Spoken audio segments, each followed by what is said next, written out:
ini dengan Buce. Saya sekarang bersama dengan Pak Gilbert nih ya. Haleluya. Haleluya Pak Gilbert. Saya menarik sekali karena kayaknya Pak Gilbert ini saya lihat banyak foto-fotonya dengan Shimon Peres Pak Gilbert ya. Iya. Bisa ceritain Shimon Peres ini kan kalau tidak salah Perdana Menteri Israel yang sangat berperang dalam menjadi pendamai Israel, betul ya? Iya, jadi kalau kita lihat Alkitab kan Alkitab bilang begini Bu Cek. Iya. Dan juga buat setiap pemirsa ini kan. Iya. Jadi kan Alkitab bilang berbahagialah orang yang membawa damai. Iya. Nah, Israel kan dikenal sebagai negara yang kayaknya cinta perang lah gitu. Iya. Kita baca-baca di majalah, baca-baca di koran, lihat di YouTube, Iya. selalu perang gitu Iya. kan. Iya. Nah, oleh anugerah Tuhan, saya kebetulan dipanggil sama Shimon Peres karena waktu dia tahu saya dari Indonesia, yang pertama timbul dalam pikiran Shimon Peres adalah Gus Dur. Jadi Shimon Peres masih ingat Gus Dur ya? Beliau itu umurnya 93 tahun. Wow. Waktu ketemu saya dan dia bilang, "Where you from?" Lalu saya bilang Indonesia. Iya. Dia bilang, "I have a very good friend from Indonesia." Iya. Saya bilang, "Siapa?" Langsung dia bilang, "The President, Abdul Rahman Wahid." Kayak gitu. Wah, bangga juga saya sebagai orang Indonesia, presidennya berkawan gitu kan. Nah, lalu saya tanya. Saya bilang, "What is your concern?" Iya. Karena beliau tuh dari umur 24 tahun Iya. itu sudah jadi anggota parlemen. Iya. Umur 25 tahun mulai jadi menteri. Iya. Segala macam menteri, mulai menteri perhubungan, menteri ekonomi, segala macam sudah dijalani. Siapa ini Shimon Peres? Shimon ini? Peres 2 kali jadi perdana menteri, Iya.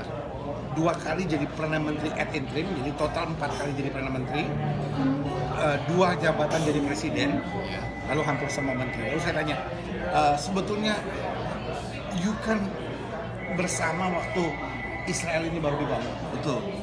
What is your concept? Iya. Lalu dia bilang gini, konsep saya adalah perdamaian. Saya ngerti ini nggak semua orang suka, gitu. Karena ada yang suka dengan, oh ya harus perang. Nah dia bilang begini, damai tidak bisa terjadi karena perang. Damai tidak bisa terjadi karena perang, tapi harus Damai harus terjadi karena dialog. dialog. Nah, dia bilang, dan ini bukan cuma omongan, dia bilang, karena saya menjadi inspirator dari perdamaian terhadap 1 Jordan, Betul. 2 terhadap Mesir, Mesir. dan 3 terhadap PLO, Yasser Arafat. Ini negara-negara yang sekelilingnya Israel sekarang ini Iya, ya. dia bilang gini, senjata, bom, molotov, itu hanya akan mengakibatkan darah. Iya. Dan darah akan mengakibatkan air mata. Iya. Air mata akan menciptakan dendam. Iya. Ini dari mulut Shimon Peres sendiri dia bilang. Dia bilang gitu ya. 1, jangan bermain dengan senjata, jangan bermain dengan bom, jangan bermain dengan bom molotov, jangan bermain dengan kekerasan. Karena ini akan memunculkan darah, darah akan memancing air mata, dan air mata akan mendatangkan pembalasan, kedendaman. Nah, dia bilang duduk dan dialog. Dan dia bilang, saya buktikan, saya dialog dengan Anwar Sadat, saya dialog dengan Raja Hussein, saya dialog dengan Yasser Arafat, dan berhasil mendatangkan perdamaian. Pada saat itu, dia bilang. Lalu kemudian saya tanya, tapi kenapa sekarang sama Palestina perdamaian itu luntur? Nah, dia bilang persoalannya successor dari Yasser Arafat itu pecah. Karena waktu Yasser Arafat, Palestina bersatu. Iya. Ya kan? Nah, sekarang kan pecah 2. Ada kelompok Fatah, ada kelompok Hamas. Fatah mau damai, tapi Hamas Tidak mau. tidak mau. Hamas tidak mau mengakui Israel sebagai negara. Mereka tidak akui. Tidak akui sama sekali. Nah, jadi dari sini sebetulnya kita belajar hal sederhana. Gitu. Akhirnya beliau kan dapat Nobel Prize kan? Iya. Dapat hadiah Nobel Iya. untuk perdamaian. Si Shimon Peres. Shimon Peres. Nah, repotnya sekarang kita memusuhi, quote unquote, memusuhi Israel karena perang. Iya. Tetapi kita memerangi lagi. Kita mengutuk, kita memerangi. Gitu. Nah,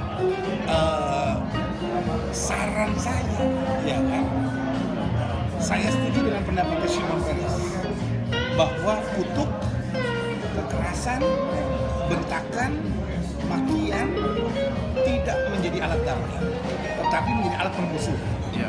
Iya kan? Gitu. Nah, yang kita lihat sekarang ini bom meledak di mana-mana.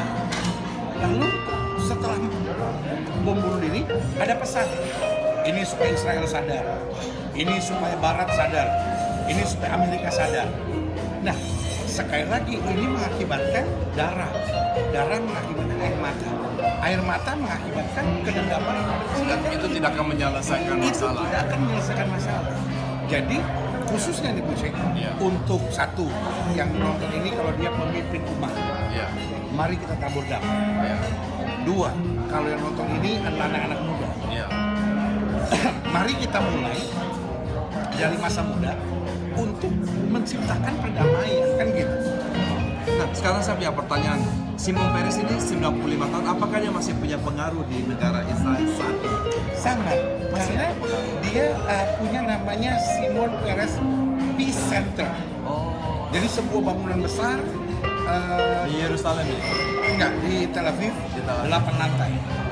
Dia punya sekitar 300 orang yang memang memperjuangkan damai. Dan dia bilang gini, damai harus bebas dari senjata. Damai bisa terjadi karena teknologi. Damai bisa terjadi karena apa? Usaha.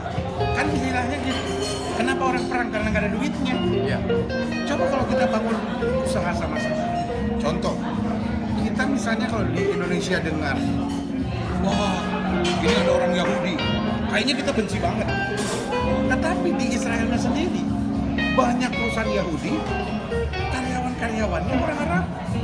Banyak perusahaan Arab, karyawannya orang Yahudi. Dan mereka bekerja sama. Normal, jadi kadang-kadang saya mikir, waduh, Indonesia lebih bahaya dari Palestina nih.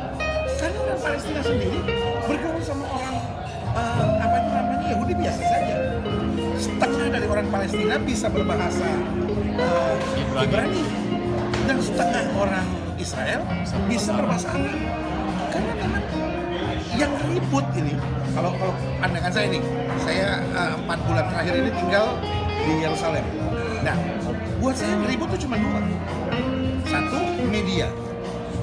Media tuh lebih rusuh daripada kejadian di. Yang satu adalah media. Ya. Yang pertama media. Dan yang kedua, Bu Cek, itu hanya tokoh-tokoh politiknya yang ribut. Yang bawahnya sendiri biasa aja. Yang bawah sih semua pengen damai. Nah, cuman karena yang atasnya ribut, bagaimana mereka gain power, ya mereka kipas yang bawah. Nah, gitu Bu Cek. Jadi teman-teman, itu sedikit berbincang-bincang kita dengan Pak Gilbert mengenai sahabatnya yaitu Shimon Peres yang merupakan tokoh damai ya. Jadi pencetus perdamaian yang sempat memadamkan intifada pertama dan kedua di Palestina.